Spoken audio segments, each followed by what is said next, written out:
Dallas Theological Seminary's Chapel Podcast. Our speaker is Dr. Rod MacIlvaine, and Rod is the senior pastor of Grace Community Church, which he planted in Bartlesville, Oklahoma. Rod has our THM and our Doctor of Ministry degree as well. In addition, he serves as a fellow with the Veritas Center for Faith, Freedom, and Justice at Oklahoma Wesleyan University, where he is also on their faculty. Rod is a certified life coach with the International Christian Coaching Association, and he's a certified Gallup Strengths coach. Finally, earlier this year, he and his dad published a book called Successful Bareboat Chartering, a Guide for Captain and Crew. And the story of their sailing experience was featured last month in Sail magazine. Let's welcome Rod back to this campus.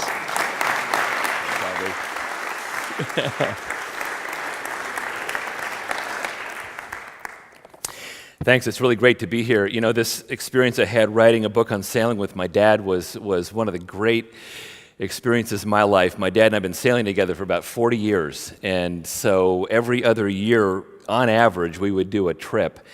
And so it was a great father-son event, and I'm really glad to be here. Wherever I go, I tell everybody how much I love Dallas Seminary, how much I love the D-Min program. The D-Min program, as I'll show you in a second, really changed my life in some really neat ways at a really crucial time.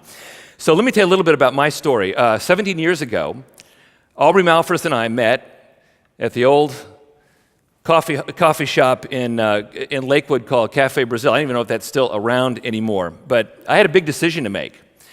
And the decision was, do I stay at Fellowship Dallas, where I was an associate pastor, or do I move to an oil town north of Tulsa and plant a new church? The elders at Fellowship Dallas told me, if you stay here, you'll be our senior pastor when our senior pastor retires. It was tempting to stay. It would have been very easy to stay. But Aubrey and I got together, and Aubrey peppered me with questions for 90 minutes, and I had the pros on one side, the cons on the other side, and the pros won the day big time. And after Cindy and I spent a lot of time in prayer about this and made our decision, the Lord opened up all these doors where we were able to sell our house for more than our asking price, buy a house in Bartlesville, Oklahoma for less than the asking price, and all these things opened up as soon as we decided to plant the church in Bartlesville. And I tell people all the time, the last 17 years of our lives have been extraordinary in terms of what the Lord has done through our experience in planting churches. So what I want to do is I want to tell you our story in brief, and then tell you about a crisis that we weathered about 6 years ago, and some things we've learned about church planting in the aftermath of that crisis. When I think about church planting, I think about one of my favorite church planters, which is Epaphras in Colossae. And I think about Epaphras being in the school of Tyrannus, being taught by the Apostle Paul, and Epaphras thinking, I got to go back to my hometown. So he goes back to Colossae, and maybe he plants a church in Colossae and Hierapolis and maybe Laodicea, but he is passionate about church planting as he's learning from the Apostle Paul. And I begin to feel that way, passionate about church planting. And when I think about Colossians 1:7, I think about the fact that love is mentioned a number of times in that passage.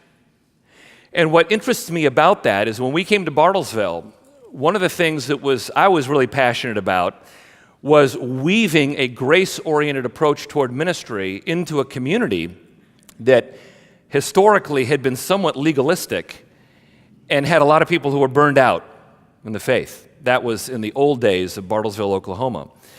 But you know, today, the L word is used all over the place in business literature. Guys like Tony Shai of Zappos and John McKay of Whole Foods are talking about weaving love into the corporate cultures of their organizations. And that's what Epaphras was in Colossae. That's what I wanted to be when we got to Bartlesville. Here's our story in brief. We launched on 9/11, 1995, and we had a really strong launch. All the members of our elder board were about the same age. We were all in our 30s. We all had young kids, and all of them had been involved in campus ministries. And so they knew what it was to be discipled and to disciple somebody else. And after a brief time in a private phase, we went public and we launched, and we had a remarkably strong launch. After 3 years, we were booted out of the place where we were meeting, which was a community college. And after a marathon elder meeting one night, the elders decided, let's build a building. We hired a stewardship consultant. We did the campaign, and we were shocked that 75 families raised over $1 million to build a building, with another $1 million being pledged. We were stunned. And what stunned us even more was that everybody was equally sacrificing. They were sacrificing for the vision that we had set before them in that short period of time. We completed our building and moved into our building on Easter Sunday, 1999, and we were blown away by the fact that we had over 1,000 people show up. We were 4 years old, three and a half, 4 years old, and we just felt the pleasure of God upon us. Then things fell apart. And they fell apart because in late 2002, the Phillips Petroleum Company decided to merge with the Conoco Oil Company. Now, most of the people in our church were Phillips employees. We had a lot from the medical community, but most were young to middle-aged Phillips employees who were really passionate about ministry and had bought into our vision. And within the year, we lost 40% of our congregation to South Texas. That was devastating for us. We had had all of the ethos of a new church plant, and then they all leave. And then I had people telling me, this doesn't seem like the same church anymore. Well, it wasn't. All of our stakeholders had left and gone to South Texas. Some had gone to Venezuela and Norway. We were excited about that because we thought missionary, but South Texas, I don't know. The problem that we had for the next 3.5 years was that our city did not know what its vision was. Because for 100 years, the vision was oil. Now, what do we do now? We're a global shared services center for a petroleum company, but not the headquarters.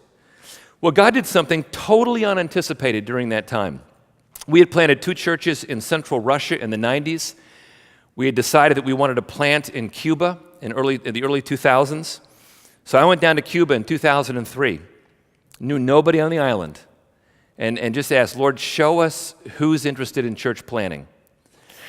And so we met more than 2 people, but 2 people that were really influential, Pastor Eliseo and Pastor Roberto.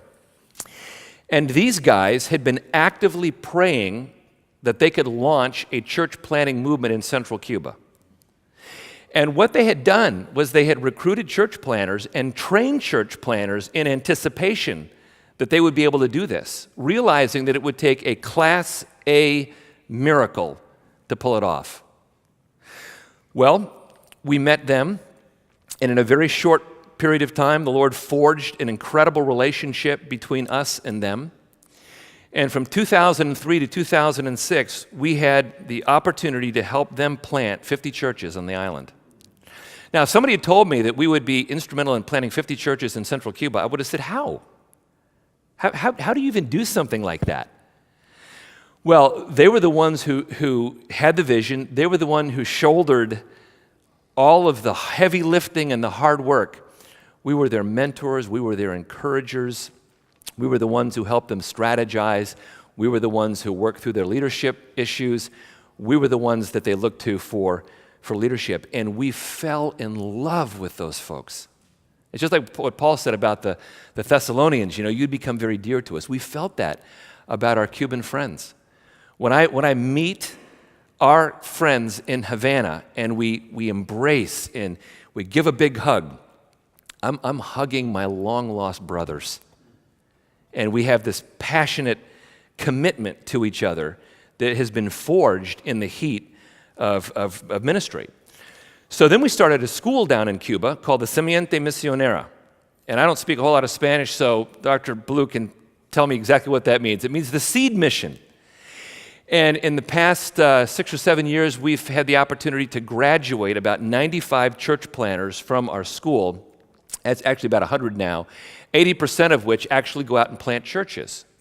Once they graduate, they get a full year's worth of support. And after that, it's sink or swim.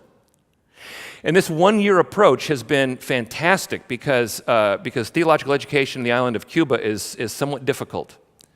But 1 year captures their passion, and they get out and they plant a church. And today our school is recognized as the way to do theological education on the island because many people on the island don't have the opportunity to go on and get advanced degrees. So our most successful graduate, who's planted the most effective church, is a guy who was in jail from 16 to 26. And then he came to Christ. And then he went to our school. And that guy is passionate with people that I could never reach because of where he's been. So I want you to think about this. While our church was struggling because we lost a lot of people, and while our city was struggling because it didn't know what its vision was, the Lord opened up for us the opportunity to engage in a church planting movement in central Cuba. We gave up counting after 100 churches, but we love what we do down there. Then we started noticing something. What we started noticing was that the churches planted under our leadership in Cuba were all missional, because you can't really do ministry down in Cuba unless you meet tangible needs as the context for your ministry. They were all missional. And we were taking note of all this, and we said, what would it be like if we thought about that same thing in our city, and we did ministry in our city the way we see our friends doing ministry in Cuba? So the Lord began to work on us in an interesting way. The elders told me, said, Rod, you can take a sabbatical. You can go anywhere you want. All expenses paid. So I said, I want to go to Oxford, and I want to take 2 weeks of classes, summer school classes at Oxford. I was able to go to Keble Hall for a week and study with Ravi Zacharias, and Wycliffe Hall for a week and study with Alistair McGrath. So while I'm at Wycliffe Hall, this was not an audible voice, but I felt this strong impression from the Lord. I want you to go back to school. I said, all right. I began to think about going to Oxford. Couldn't do it. I really loved my church. And I felt, again, as I was praying, don't worry about the money, kick some doors, and I'll open them. So I was sitting with Ravi Zacharias at dinner one night, and he said, study with Norm Geisler, because he's an apologist. And so I'm about ready to apply, and I thought, I need to call Dallas. And I called John Reed, and within 10 minutes, John had me sold. You've got to come to Dallas. Prayed with me over the phone. But that changed our ministry, because when I got to Dallas and got into the large church cohort, we were talking about missional churches. And we were talking philosophically about the things that we were seeing our friends doing in Cuba. And again, I felt this strong leading. We got to switch the church in Bartlesville in a strongly missional direction. Fortunately, our elders were really great with this, and we spent 3 months praying over retooling our vision. And when we finally got to the place where the vision group presented it to the elders were all fired up about it. I had some elders who said, hey, it's time for me to step off. I'm exhausted. Let's get some new guys on to do the missional thing, but we're behind you. So we started moving in a very strongly missional direction. And by 2007, we were full bore into this vision. And we searched out very targeted opportunities to serve our city. For instance, in the spirit of, well, you all know Jeremiah 29, verse 7, seek the welfare of your city, for in it you will have welfare. So we said, all right, in the spirit of Jeremiah 29, verse 7. We're going to seek the welfare of our city, no strings attached. We're just going to serve. And so we renovated teachers' lounges in public schools. We delivered meals to city workers. We delivered pizza to the garbage men and opened up opportunities for some of them to come to our Celebrate Recovery ministry. We did mentoring in the jails. We built a new jail got built in our county, and we have corporate wives who go into the jails from our church, and they teach on parenting to women who are in jail, who desperately want to get out of jail and be good moms. Members of our church have organized and are involved in starting a hospice house so that people who have 30 days left to live can live in dignity. The Journal of the American Medical Association recently ran an article entitled, "What Determines the Quality of Life at the End of Life?" And one of the 5 things they said was, someone comes to pray on a regular basis at the end of life. That hospice house is dedicated to that sort of excellence in medicine and excellence in spiritual care. One of the coolest things we were able to do was we were able to work with a girls' home where the girls are cognitively impaired and have all been abused. And in God's grace, every girl in that home became a Christian. Every girl in that home got baptized in the pool of the home of one of our members. And then these girls began doing evangelism, like naturally. And they would say to people, do you know Jesus? So we got those girls involved with our ministry to those who are in the nursing home. And these girls love to sing. They're not outstanding, but they love to sing. So these cognitively impaired girls who have all become Christians go to the nursing home to sing to these cognitively impaired seniors who are not believers. And then these girls will come up and give them very authentic big hugs and say, do you know Jesus? And we've had girls lead these seniors to Christ. When people go to our new members class at Grace, we tell them, if you're going to come to Grace, part of being at Grace is serving. And so we get them to take the Gallup Strengths Finder test so that they kind of know what their strengths are, and then we move them in the direction of serving. Another thing that we started doing was working with the arts. Northeastern Oklahoma is a great place for the arts. And I've had people push me back on this and say, why would you be involved with the arts when there are people that lead to Christ and when there are poor people to serve? And the reason why is because the artists in our area, many of whom are very far from Christ. And so we started an art show, a once-a-year art show, along the lines that Christ Chapel Community Bible Church does in Fort Worth, and along the lines that Fellowship Bible Church in Little Rock do. We have a theme.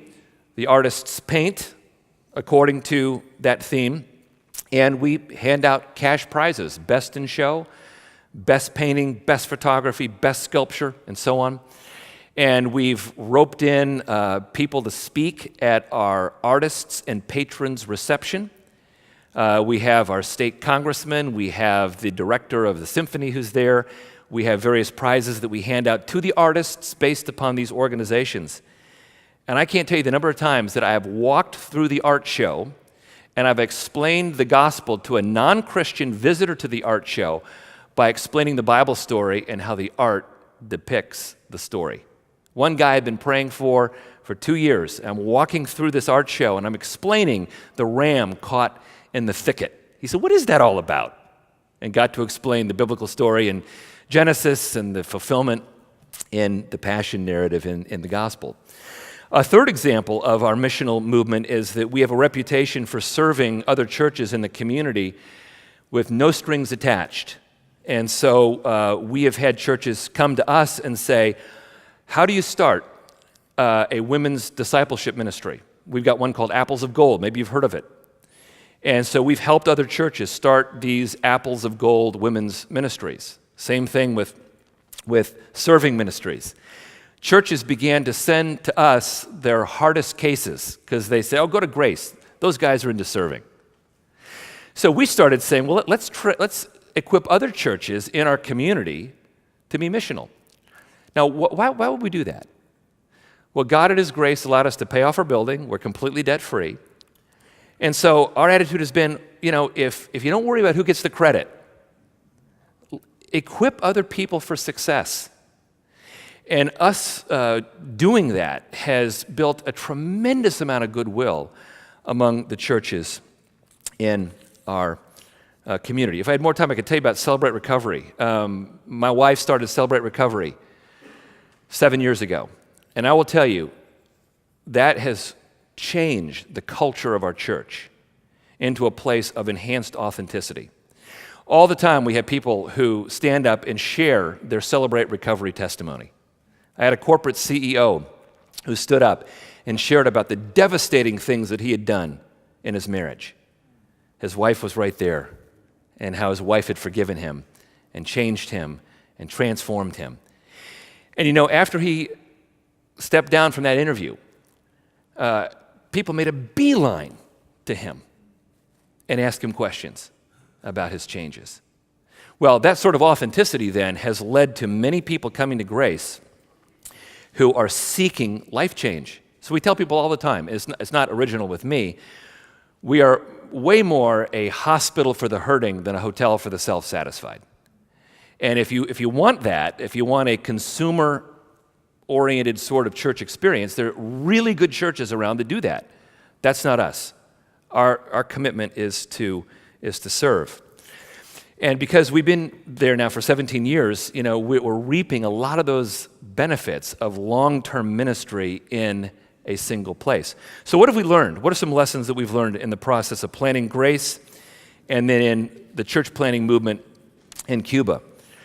The number one thing we've learned is that ministry in North America in 2012 ought to be thought about in light of what's happening in the majority world in 2012.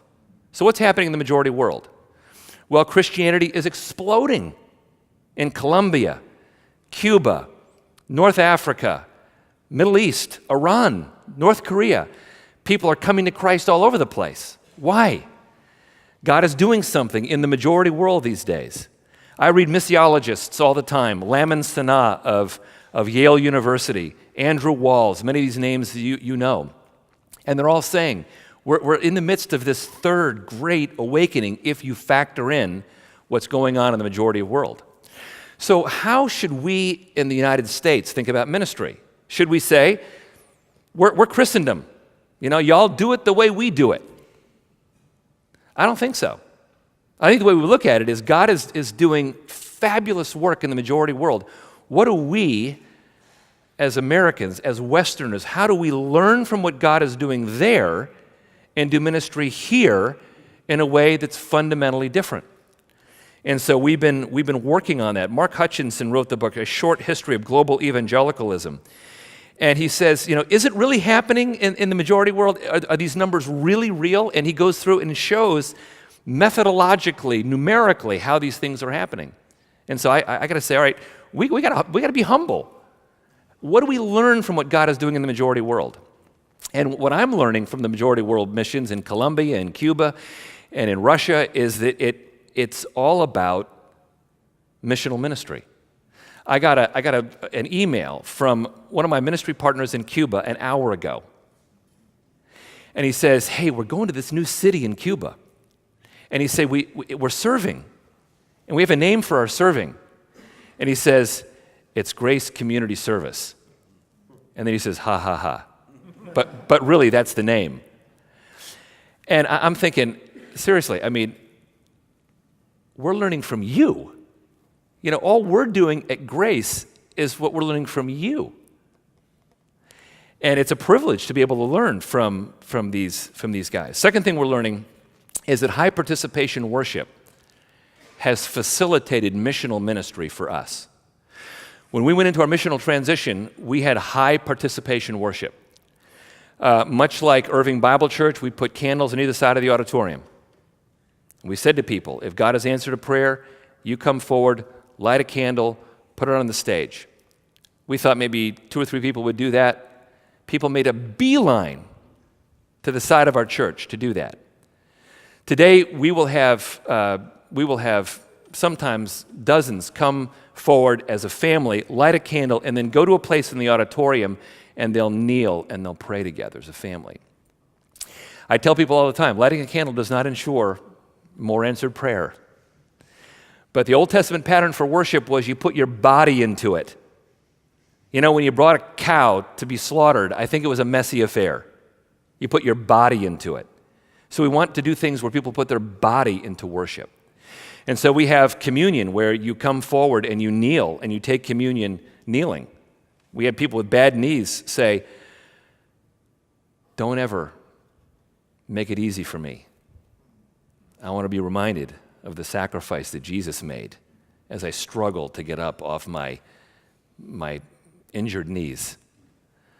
High participation worship has been huge for us. The third lesson is that when you think about planning and building a church, think influence, not numbers. Influence, not numbers. When I was doing my D-Min dissertation, one of the things I came across, which was really sad, was that younger evangelicals, millennials and below, are very skeptical of baby boomer pastors because they cook the numbers and they make the numbers sound higher than they really are. I talked to a guy recently who said he was with a pastor who would regularly cook the numbers, and he said, "I do it because I can cast vision better that way." Really, serious? Lie to cast vision better? That's not right. You think numbers and you think one way. You think influence and you think another way. And when we think about influence, what we say is that we want to freely give our ministry to people in Cuba and Colombia and in Bartlesville. Now, God in His grace has allowed us to have a paid-off building. That's been a great blessing. But when we give our ministry away, what we find is that we are about kingdom. I hope I can use that. I'm using that, you know, in a kind of a, well, you know how I'm using it. We think about Christ and His work, you know, we're using it in that way. And so it's not about our church and building Grace Community Church. It's about building Christ's work within the community and around the world. So you go back to Colossians 1, verse 7. And again, the word love is mentioned 2 times in that verse. And I take it that Epaphras had a culture about him. And the culture was a culture that was about people. It was a culture that was a culture about grace and truth together. It was a culture about loving people and serving people and meeting their tangible needs, as he would also share the gospel with them as well. And I kind of feel like the days of the obsessive compulsive type A, CEO, senior pastor, church planner are waning in favor of the Epaphrases of the world who say, you know what, I'm going to get in there and I'm going to mix it up with the indigenous community in which I find myself. And as I mix it up with that community, what I really want to do is I want to be a conduit in my actions, in my words of Christ's love. And Epaphras apparently was really good at that. And that's where I think church planning is heading. I have 2 sons. One of my sons went through a tough time when he was in college. And he went through 2 or 3 years, really difficult time.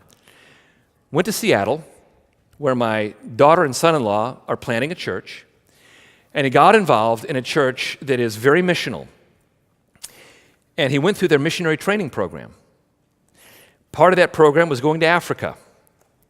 He called me up. He said, "Dad, I led 10 young Muslim men to Christ." I said, "Seriously?" I said, "Jared, do you realize how challenging that is?" He said, "Dad, have you ever shared the gospel with a Muslim?" I said, "Yeah, in Russia." He said, "In Africa, they are hungry. They're hungry for the Lord." Well, what transformed my son? What transformed my son was being in a new church, a missional church, a church marked by grace and truth and an atmosphere of love. I think that's where church planting is going. And it's an exciting time. It's an exciting time to be involved in planting churches. Let's pray. Father, we bow before you right now, and we want to thank you for the example of the Apostle Paul, who trained church planters in the school of Tyrannus in such a way that all Asia heard the word of the Lord. Lord, we're so thankful, Lord, for that work done in Ephesus, right there on the coast of the Anatolian Peninsula. And the work of Christ spreads eastward so that Christ is represented in that massive geographical area. Father, I pray that you'd raise up church planters with the same vision that Epaphras had, to model the grace and the truth and the love of Jesus Christ with tangible acts of service. Pray this in Christ's name. Amen.